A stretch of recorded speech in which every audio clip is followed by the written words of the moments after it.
Praise the lord. ప్రభువైన యేసు క్రీస్తు నామంలో మీ అందరికీ ఉదయకాలపు శుభాలు తెలియజేయుచున్నాను. ఈరోజు దేవుడు మనకు అనుగ్రహిస్తున్న అతి శ్రేష్టమైన వాక్యము సామెతలు 28వ అధ్యాయము 20వ వచనాన్ని చదువుకుందాము. నమ్మకమైన వానికి దీవెనలు మెండుగా కలుగును.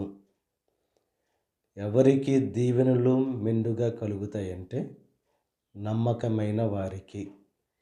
ఈ ఉదయకాల సమయంలో మనం దేవునికి నమ్మకమైన వారంగా ఉంటున్నామా? దేవుడు ఇచ్చిన ఈ జీవితాన్ని నమ్మకమైన స్థితిలో మనం జీవించే వారంగా ఉంటున్నామా? ఈ లోకంలో ఆశలతో జీవించే వారంగా ఉన్నామా? ఒకసారి